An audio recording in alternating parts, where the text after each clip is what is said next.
Chapter 7, Real Cruel Intentions. The death of my grandmother was rough on my father too. He loved her so much. Being that my dad had lost his mother when he was young, he understood what my mom was going through. He never really had the experience of a mother's love, but he was able to sympathize with her loss. Seeing mom in such turmoil really tore him apart. It hurt our family greatly. This was all new to us, my father especially. He never had to console my mother before, or anyone else for that matter. He was consumed with tragedy and he was used to it. Mom wasn't. She was the healer of the family. She was the one that everyone confided in, and grandma was all she had. She was the source of my mother's strength too. She had been so strong for so long and it never really dawned on my father and I until now. Mom was so hurt that she wasn't eating or sleeping. She was hardly talking and we had never seen her in this condition before. She was a total mess and it really hurt me to see her that way. I couldn't even begin to imagine how she was feeling inside. It wasn't until my mom showed me the acceptance letter from college that she began to shape up. She really snapped out of it when she saw the look on my face. I already knew I had been accepted because the envelope was opened, and she was smiling.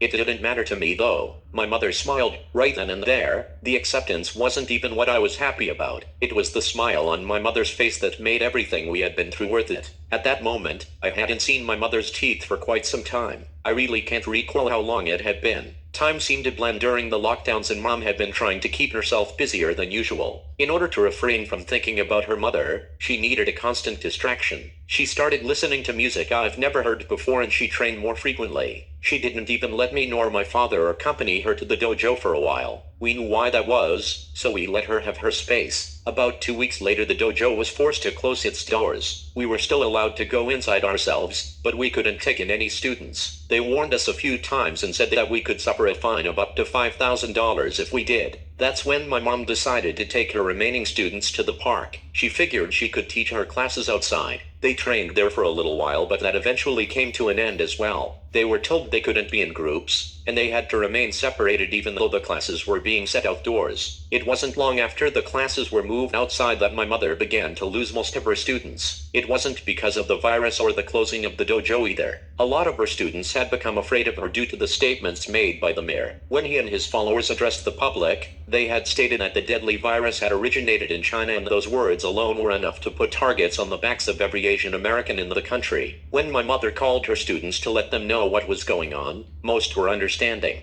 They continued to attend her classes. However, some of the students were very vulgar towards her. A couple of them even spewed a few racial slurs before hanging up the phone. The things they said were really mean. Some remarks were just plain racist. We couldn't believe most of them would even talk that way, let alone to my mother. Aside from the fact she could kick everyone's ass, my family assumed we knew them all pretty well. We even considered holding classes at home and inviting people to the house to train in the backyard when the size of the classes decreased. That was before we realized we didn't know our students as well as we thought we did. The risks quickly outweighed the benefits and it really came as a shock to my mom. Even more so, my father. Once he heard some of the things that were said to her, he quickly became enraged. He overheard someone call my mom a word I dare not say over the phone and became someone I have never seen before. My dad was so angry that he asked my mom for all of the man's information. She had no idea what he might do, so she refused to give it to him. Mom tried to convince him to stay home, but every word fell upon deaf ears. He blacked out.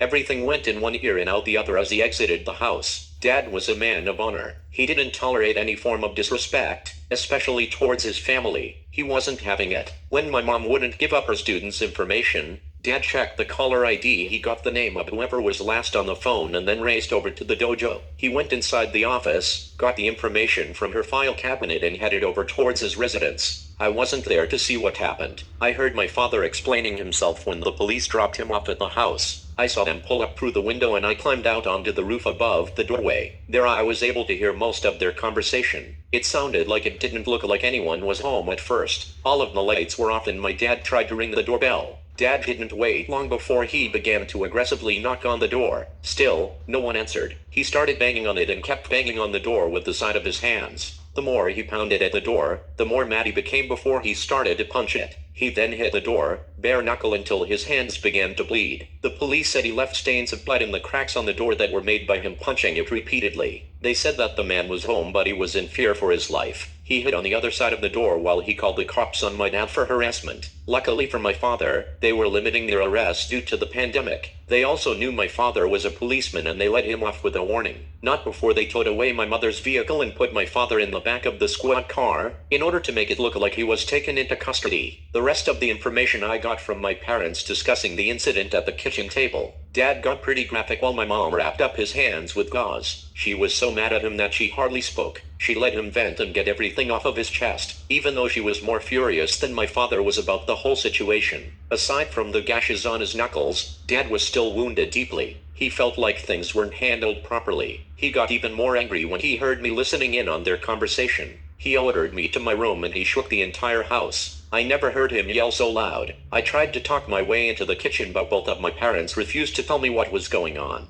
I had to wait to listen through the door when they came upstairs to talk in their bedroom. I eventually found out the man's name was Princeton Price and I knew him. I figured I would because my parents didn't want me to know. But now, I could picture that blonde-headed man-child and I've definitely seen him at the dojo several times before. Not as much as the other students because he was still fairly new, but I definitely knew him. Princeton was one of the most disgusting human beings. He was a spoiled and rich kid who liked to be called Prince. He was several years older than me but acted like a child. I don't like to judge people, but you can tell he had everything handed to him his whole life. He always talked about his parents and their money. He was extremely entitled, and he acted like everyone owed him something, even though he constantly reminded people that he could buy his way out of anything. The prince was about 6 feet tall. He was no more than 160 pounds soaking wet. His deep pockets stuck out like a sore thumb and it was clear as to why he fell victim to both theft and robberies on a regular basis. Therefore, he needed to know how to defend himself. Princeton had no idea how to fight. He was always sarcastic and very rude. Still, I never would have guessed that he was a racist or anything of the sort. I'm not exactly sure what changed, but that did in fact seem to be the case. That's when I realized my mother was right. Racism was an idea that could be taught.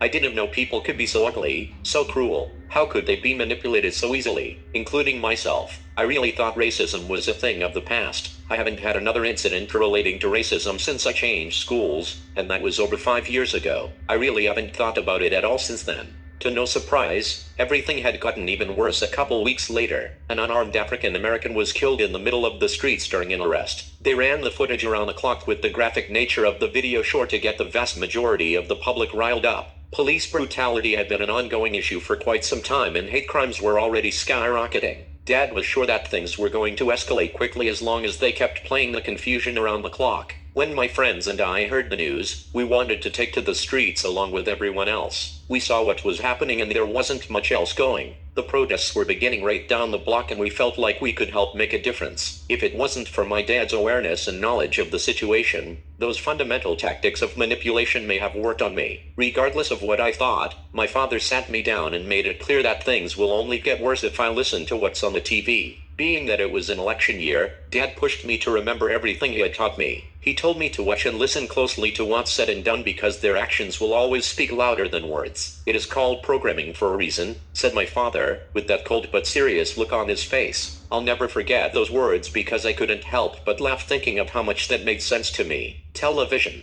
Of course, that's so obvious, I said aloud as I chuckled, hoping to lighten the mood with a joke. Sure enough, the peaceful marches became protests, protests became riots, and the riots became an open invitation to looting and arson. Small businesses were being torched and scorched, while police departments along with firehouses were set ablaze. Just about every government establishment was under assault and no one knew what to do. Everyone expected the mayor to come out and condemn the violence, but he didn't. Instead, he encouraged the public to take a stand and fight against the law. He told the people not to give up, demanding that they fight until something changes within the government. At first my family was in favor of the changes that needed to be made. They quickly changed their tune when the opposing party came out campaigning on racism and violence, not to mention the fact that the mayor was pushing to defund the police in the process. That didn't sit well with my parents, my father especially. He told us that those statements being made were unconstitutional and equivalent to a coup d'etat. I had no idea what that meant. I just knew the campaigns were fully underway and the goal wasn't clear to anyone.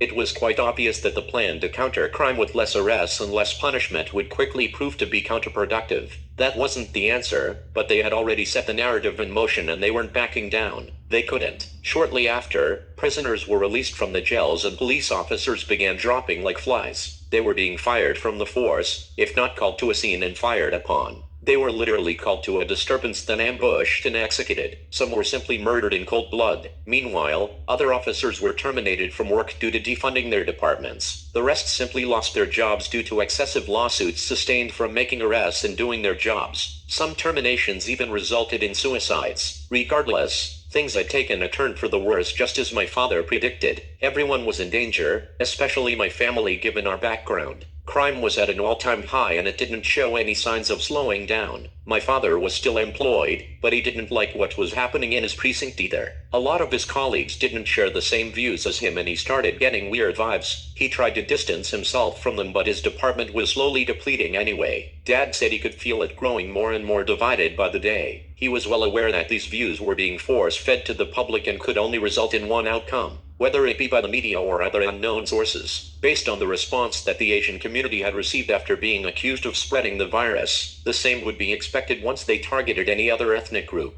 They knew exactly what the ramifications would be if they aired such graphic content on the news. Still, they played it all day and night and it became clear that division was their goal. Due to my father's experience in the military, he knew better than most. He had seen a lot of things during his time in service, especially when he was overseas. I didn't know too much about it, but he told Mom and I that he had carried out missions similar to the one we were seeing unfold before our eyes. Dad knew things were about to go off the rails. He was well aware of the methods that were being implemented on American citizens. He said that was because they were the same tactics that we used on the enemies abroad. That only made my mother more afraid, my father concerned, and I confused. Once the riots began, my father quickly boarded up the windows and the doors of our house. He always wanted to make the basement into a bomb shelter, and now he had every reason to achieve that goal. Despite the fact that my father was always prepared, we only had enough plywood to cover the windows on the first floor. That's because I used a few that we had to make ramps with my friends. Therefore, Dad had to make do with what remained. All the love and support we had received from the community had completely turned around. It felt like my family had become hated overnight. It felt like we couldn't even leave the house. Little by little, Dad's hours were cut and my mother's students slowly stopped coming to train altogether. Everyone just seemed more concerned about the upcoming elections and defunding the police. No one knew what was going on.